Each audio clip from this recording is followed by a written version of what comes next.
లూకా సువార్త 15వ అధ్యాయము 3 నుండి 7 వచనాలు మనము చూసినప్పుడు తప్పిపోయినటువంటి గొర్రె యొక్క ఉపమానము ప్రభువారు చెప్పడం జరిగింది. ఒక మనిషికి 100 గొర్రెలు ఉన్నాయి. ఆ 100 గొర్రెల్లో ఒక గొర్రె తప్పిపోయింది. మరి ఆ యొక్క 99 గొర్రెలను విడిచిపెట్టి 100వ గొర్రె కొరకు ఆయన వెళ్ళి దాన్ని వెతికి తర్వాత ఆ వెతికిన గొర్రె దొరికింది. తన భుజాల మీద వేసుకొని సంతోషంగా తిరిగి వచ్చి వాళ్ళందరికీ కూడా, స్నేహితులందరికీ చెప్తున్నాడు, ఇదిగో తప్పిపోయిన గొర్రె మరలా వచ్చింది, నాకు దొరికింది అని చెప్పి పొరుగువారిని పిలిచి మీరు నాతో కూడా సంతోషించండి అని అంటారు. నేను సంతోషిస్తున్నాను, నా గొర్రె తప్పిపోయిందని ఎంతవరకు బాధపడ్డాను, ఇప్పుడు దొరికింది, నేను సంతోషిస్తున్నాను, నా సంతోషంలో మీరు కూడా పాలి భాగస్తులు అవ్వండి అని చెప్పి అంటూ ఉన్నారు. 7వ వచనంలో మనము ఈ ఉపమానం ప్రభు ఎందుకు చెప్పారు అని అంటే, నీతిమంతుల కంటే కూడా పాపుల విషయము, మారు మనస్సు పొందినటువంటి పాప విషయమై దేవుడు ఇంకా సంతోషం కలిగి ఉంటాడు కూడా. నీతిమంతునికి వలన దేవుడు సంతోషిస్తున్నాడు. అంతకంటే ఒక మనిషి మారు మనస్సు పొందితే, ఒక వ్యక్తి మారు మనస్సు పొందితే దాని వలన కలిగే సంతోషము ఇంకా ఎక్కువగా ఉందని అంటున్నాడు ప్రభు.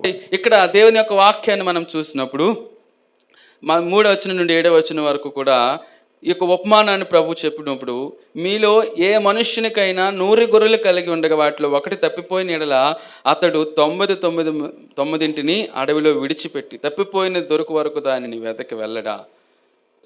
గొర్రెకు ఉన్నటువంటి నైజము, అమాయకత్వము, అలాగనే తప్పిపోయేటటువంటి మనస్తత్వము కలిగి ఉన్నటువంటిదిగా ఈ యొక్క భాగంలో మనము చూడగలుగుతూ ఉన్నాం. ఇంకా మనము గమనించవలసి వచ్చినప్పుడు అలాంటి పరిస్థితి గొర్రె కలిగి ఉంది కనుక గొర్రెలన్నిటికీ కూడా అటువంటి స్వభావమే. అందుకనే గొర్రెకు ఎవరి అవసరం? కాపరి అవసరం. మనము టౌన్లో గట్రా చూస్తూ ఉంటాం, ఏమండి, గేదెల్ని ఆవుల్ని వదిలేస్తూ ఉంటారు. ఏం చేస్తే అవి అలాగా చెత్త అంతా తినుకొని, పాపం ఇప్పుడు ఉన్నటువంటి రోజుల్లో, అంతకుముందైతే ఏదో ఒకటి తినేవి, ఇప్పుడైతే ప్లాస్టిక్ సంచులు తినేసి అవి చనిపోతున్నాయని చెప్పి చాలా చూస్తూ ఉన్నాం. అయితే వాటికి, గేదెలకి, ఆవులకి, పశువులకి, మన కొన్నిట్లో పందులకి ముఖ్యంగా, ఆ పందులు మనం చూస్తూ ఉంటాం రోడ్ల మీద అలాగే ఎక్కడ పడితే అక్కడ తిరుగుతాయి. సాయంత్రం అయ్యేసరికి మాత్రం వాటి గూటికి అవి చేరిపోతూ ఉంటాయి. ఇలాంటివన్నీ కూడా వీటికి కాపరి అవసరం లేదు, ఏమండి. అవి ఉదయాన్ని వదిలేస్తాడు, అవన్నీ తిరుక్కొని మరలా సాయంత్రానికి దాని యొక్క స్థలానికి అది వెళ్ళిపోతుంది. అలాగా ఎవరైనా గొర్రెను వదిలేసి ఆ సాయంత్రంకి వస్తుందని చెప్పి ఊరుకుంటారా? ఎవరైనా వదిలేస్తారా? గొర్రెల్ని మేపుకుంటూ తీసుకుని వెళ్తారు తప్ప, ఏమండి, వదిలేసి సాయంత్రం అవే వస్తాయి. కోళ్ళు వదిలేసినట్టు, పశువులు వదిలేసినట్లు, ఏమండి, గొర్రెల్ని ఎవరైనా వదులుతారా? ఎవరు వదలరు. ఎందుకనంటే అవి, ఏమండి, దానికి హాని చేసేటటువంటి తత్వము, ఇతరులు హాని చేసేటటువంటి పరిస్థితులు ఉంటాయి. క్రూర మృగాల వలన హానికరమైనటువంటి పరిస్థితులు ఉంటాయి. ఇలాంటివన్నీ కూడా గొర్రెకు థ్రెటనింగ్, ఏమండి, ప్రమాదకరమైనటువంటి పరిస్థితులు గొర్రెకు చుట్టూ కూడా అలుముకొని ఉంటాయి. కానీ ఏమండి, అలా విడిచిపెట్టేటటువంటి దాఖలాలు మనం ఎక్కడ చూడం.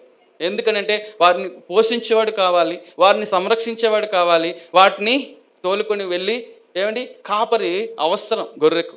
అందుకనే ఇక్కడ మనం ఈ వాక్యములు చూసినప్పుడు గొర్రె యొక్క స్వభావము, తన అమాయకత్వము, అలాగే తప్పిపోయేటటువంటి తత్వం ఉంది. దాని చుట్టూ కూడా ప్రమాదకరమైనటువంటి పరిస్థితులు కూడా ఉన్నాయి. కాబట్టి ఈ పరిస్థితులన్నిటి బట్టి కూడా గొర్రెకు ఎవరు అవసరం అండి? కాపరి అవసరం. హల్లెలూయా. గొర్రెకు కాపరి అవసరం. అందుకని యెషయా గ్రంథకర్త 53వ అధ్యాయంలో 6వ వచనంలో ఉన్నటువంటి వాక్య భాగాన్ని చూడగలిగితే, యెషయా గ్రంథం 53వ అధ్యాయము 6వ వచనం, ఆ యొక్క గొర్రెకు కాపరి అవసరం. అలాగే మనిషి నైజం ఎలాగుంది అని అంటే, మనిషి యొక్క ప్రవర్తన ఎలాగుంది అని అంటే, తనకు నచ్చిన తావుకు వెళ్ళిపోతూ ఉన్నాడు, తనకు నచ్చినటువంటి చోట్లకు వెళ్ళిపోతూ ఉన్నాడు. దేవుని ఒక నియమాన్ని, ఒక కట్టడాన్ని, ఒక రకమైనటువంటి, ఏమండి, సరిహద్దులను మనిషికి వేశాడు. దేవుడు ఏదైతే చేయకూడదన్నాడో అది తన చుట్టూ ఉన్నటువంటి సరిహద్దు. కానీ ఆ సరిహద్దులను దాటి, ఆ కంచెని దాటుకొని మనిషి ఏం చేస్తున్నాడండి? వెళ్ళిపోతూ ఉన్నాడు. అత్యాశకు లోబడిపోయి, అపవిత్రతకు ఇష్టపడి, అనేక రకములైనటువంటి పాప స్థితిని కలిగినటువంటి మనుష్యుడు దేవుని యొక్క నిబంధనను మీరిపోతూ ఉన్నాడు. దేవుని యొక్క ఉద్దేశాలను పక్కన పెట్టేస్తూ ఉన్నాడు. అందుకని యెషయా గ్రంథకర్త 53వ అధ్యాయం 6వ వచనంలో, మనమందరమును గొర్రెల వలె త్రోవ తప్పిపోయి మనకు నచ్చిన చోట్లకు వెళ్ళిపోతూ ఉన్నాం. మనకు నచ్చినటువంటి స్థలాలకు వెళ్ళిపోతూ ఉన్నాం, వాక్యాలు వింటూ ఉంటాం, బైబిల్ చదువుతూ ఉంటాం. కానీ సమయం వచ్చేసరికి మాత్రం ఏం చేస్తాం? అపవిత్రమైనటువంటి స్థలాలకు వెళ్ళిపోతూ ఉంటాం. ఏమండి? నచ్చినటువంటి ప్రదేశాలకు, నచ్చినటువంటి స్థలాలకు, త్రాగుబోతులు, వ్యసనపరులు, అలాగే రకరకాలైనటువంటి పాపము కలిగినటువంటి వారు సమయం వచ్చేసరికి మందుసాలకు వెళ్ళిపోయి త్రాగేటటువంటి వ్యక్తులుగా ఉంటారు. సమయం వచ్చేసరికి లోకానుసారమైనటువంటి విధి విధానం కలిగినటువంటి వారు ఉంటారు. సమయం వచ్చేసరికి శారీరక కోరికలను తీర్చుకోవటం కోసం ఏమండి దేవుని యొక్క ఉద్దేశాలను పక్కన పెట్టి రకరకములైనటువంటి పాపములు కలిగి జీవించేటటువంటి వ్యక్తులుగా ఉంటారు. ఎవరికి నచ్చిన తోవల వాళ్ళు వెళ్ళిపోతున్నారంట. ఎవరికి నచ్చిన ప్రదేశాలకు వాళ్ళు వెళ్ళిపోతున్నారు. గొర్రె వలె త్రోవ తప్పిపోయిరి అనే మాట యెషయా గ్రంథకర్త మనలను ఉద్దేశించి చెప్తూ ఉన్నాడు, ప్రజలను ఉద్దేశించి చెప్తూ ఉన్నాడు. దేవుడు ఒక నియమ నిబంధనను ఏర్పాటు చేశాడు, ఒక పద్ధతులను ఏర్పాటు చేశాడు, ఒక కట్టడాలను దేవుడు ఏర్పాటు చేశాడు. ఆ కట్టడాల వైపు మళ్ళకుండా, ఆ ఉద్దేశాల వైపు మళ్ళకుండా, దేవుని యొక్క ఆజ్ఞల వైపు మనం నడవకుండా మనకు నచ్చిన త్రోవలో మనం వెళ్ళిపోతే మనం అందరం ఎటువంటి వారు అండి? గొర్రె వలె త్రోవ తప్పిపోయాము. గొర్రె వలె మన యొక్క నైజాన్ని కనపరుచుతున్నాము. యెషయా గ్రంథకర్త చెప్పినట్లుగానే అలాగే పేతురు రాసినటువంటి మొదటి పత్రిక 2వ అధ్యాయం 25వ వచనంలో కూడా మన పరిస్థితి ఎలా ఉంది? యెషయా గ్రంథంలో మనము త్రోవ తప్పిపోయాం, గొర్రె వల్లే త్రోవ తప్పిపోయాం. నచ్చిన చోట్లకు వెళ్ళిపోతూ ఉన్నాం, నచ్చిన ప్రదేశాలకు వెళ్ళిపోతూ ఉన్నాం, నచ్చినట్లుగా తిరుగుతూ ఉన్నాం, నచ్చినట్లుగా ప్రవర్తిస్తూ ఉన్నాం. మనల్ని ఎవరు అడిగేవారులే లేదు, లేకపోతే నాకు ఎవరు చెప్పేవారు లేరు, నాకు నచ్చినట్లుగా నేను ప్రవర్తిస్తాను, నాకు నచ్చినట్లుగా నేను జీవిస్తాను, నా జీవితము, నా డబ్బు, నా కుటుంబము, ఇలాగ అనుకునేటటువంటి వాళ్ళు ఎంతోమంది ఉన్నారు. అయితే ప్రతి దానికి ఇక్కడ మనం యెషయా గ్రంథకర్త చెప్పినట్లుగా అక్కడ అనేక రకాలుగా మనుషుడు మారిపోతూ తిరుగుతూ ఇటు అటు సంచరిస్తూ పాప సంబంధమైనటువంటి దేవునికి హేయకరమైనటువంటి శరీర కోరికలను వెంబడి పరిగెడుతున్నాడు. ఏమండి? అయితే మనను కాపరి ఇప్పుడు ఒకరు మన కొరకు వచ్చున్నారు. హల్లెలూయా! మనకొక కాపరి ఉన్నారు. ఆయన 2వ అధ్యాయం పేతురు రాసిన పత్రిక 2వ అధ్యాయం 25వ వచనంలో రాయబడి ఉన్నటువంటి రీతిగా మీరు గొర్రెల వలె దారి తప్పిపోతురు కానీ ఇప్పుడు మీ ఆత్మలను కాపరియు అధ్యక్షుడునైనా ఆయన వైపునకు మళ్ళీ ఉన్నారు. హల్లెలూయా! ఇంతవరకు కూడా లోకానుసారమైనటువంటి భక్తి కలిగి ఉన్నగా మనం యేసును అంగీకరించిన తరువాత ఆయన మన ప్రధాన కాపరి అయి ఉన్నాడు, ఆయన మన పోషకుడై ఉన్నాడు, ఆయన మనకు అధ్యక్షుడిగా ఉన్నాడు. హల్లెలూయా! ఇక్కడ అదే విషయాన్ని పేతురు అంటూ ఉన్నారు, మీరు గొర్రెల వలె దారి తప్పిపోతురు కానీ ఇప్పుడు మీ ఆత్మల కాపరి అధ్యక్షుడు అయినటువంటి యేసుక్రీస్తు వైపునకు మనం మళ్ళీ ఉన్నాం. మనకు ఒక నిరీక్షణ, మనము మన యొక్క జీవితాలు ఇంతవరకు కూడా చలనం లేనట్లుగా, ఇంతవరకు కూడా ఏమాత్రము మన జీవితాలకు శాపకరమైన బ్రతుకులు అయితే యేసుక్రీస్తు ప్రభువారు ప్రతి పాపిని విమోచించడం కోసం, ప్రతి ఒక్క పాపిని ఆయన తన రక్తము చేత కడిగి పవిత్రపరిచాడు. మన పాపాలను ఒప్పుకొని ప్రభు సన్నిధిలో నిరీక్షింపబడిన నిత్య రాజ్యం వైపు ఏం చేస్తున్నాడండి? ప్రభు మనల్ని నడిపిస్తూ ఉన్నాడు. ఇప్పుడు ఇంతవరకు కూడా మనకు కాపరి లేడు. ఇంతవరకు ఎవరు లేరండి? కాపరి లేడు. కాపరి లేని గొర్రెలు ఏమవుతాయి? త్రోవ తప్పి వెళ్ళిపోతాయి, నచ్చిన ప్రదేశాలకు వెళ్ళిపోతాయి, నచ్చినట్లుగా వెళ్ళిపోతారు.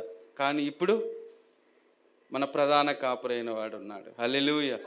మనకొక కాపరి ఉన్నాడు, మనకొక అధ్యక్షుడు ఉన్నాడు, మన ఆత్మలను కాచే కాపరి ఆయన, మన జీవితాలను చక్కపరిచే దేవుడు ఆయన. హల్లెలూయా!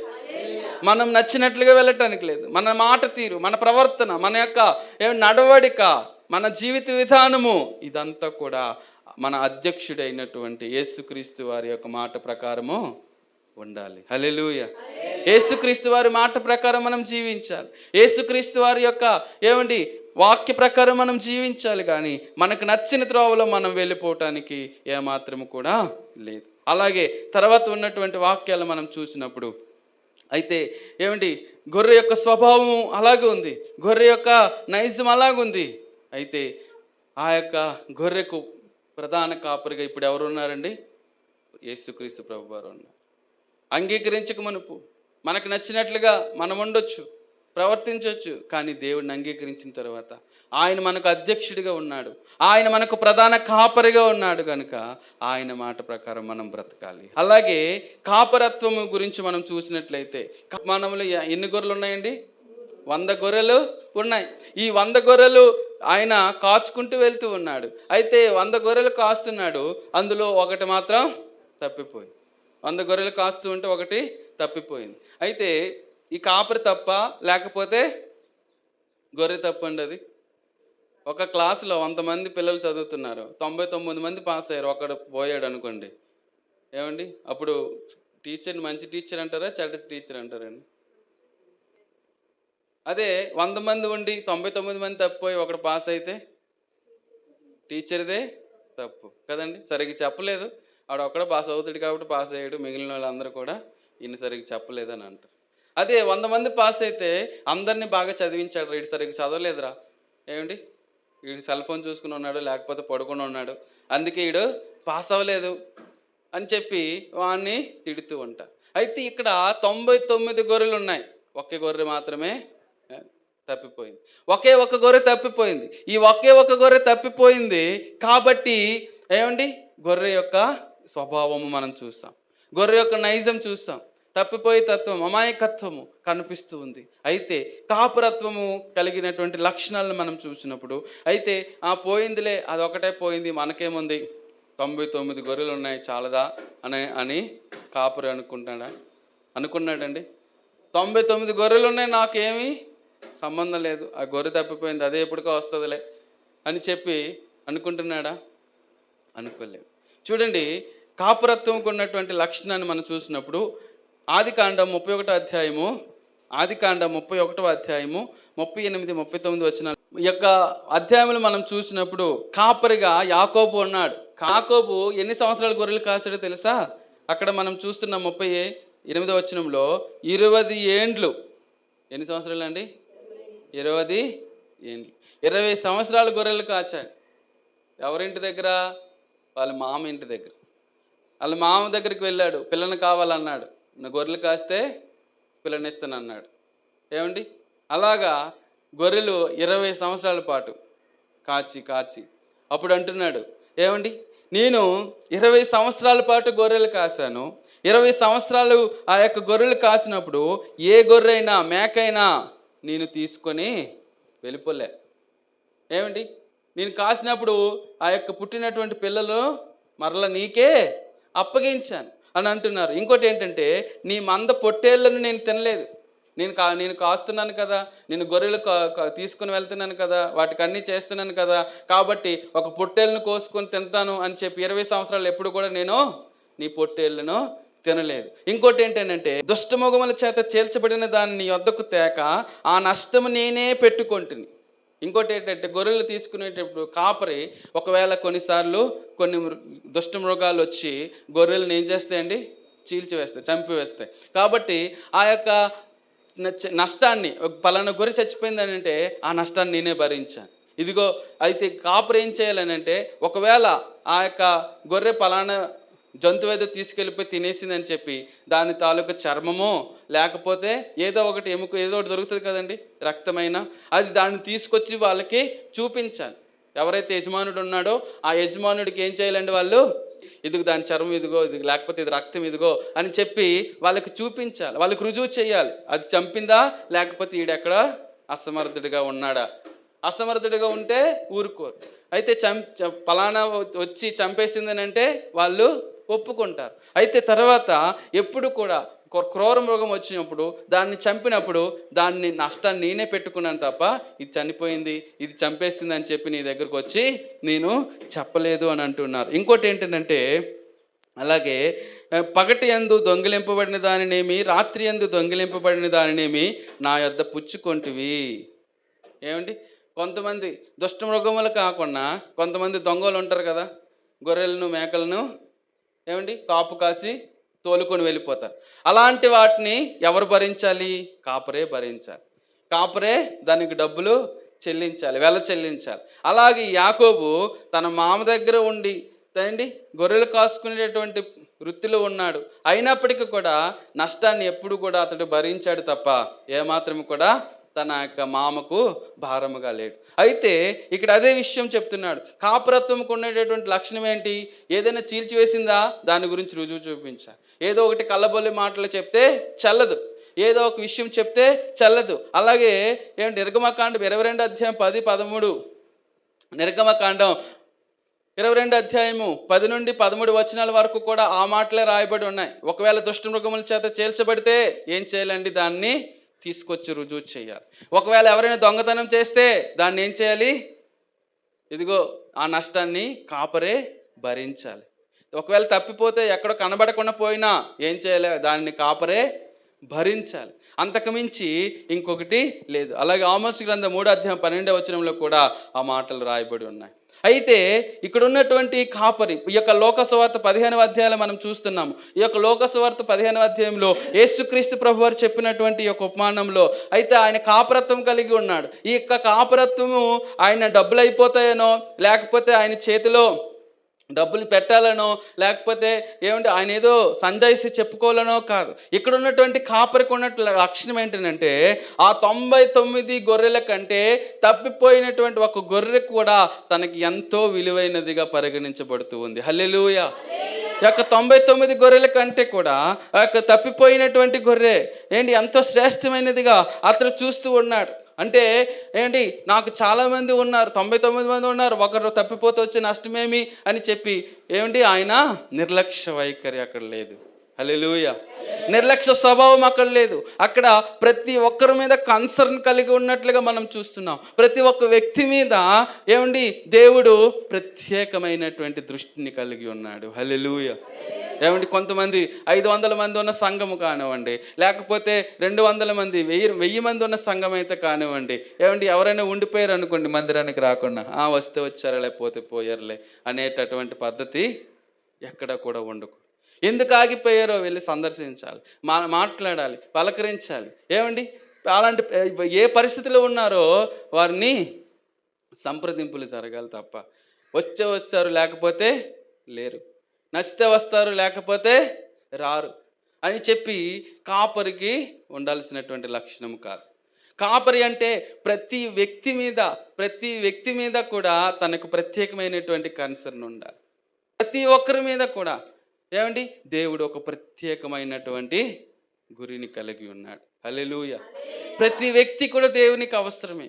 ప్రతి వ్యక్తి కూడా దేవునికి అవసరమే. కనుక ప్రతి వ్యక్తిని దేవుడు ఇష్టపడుతూ ఉన్నాడు. 99 గొర్రెలు ఉన్నాయి.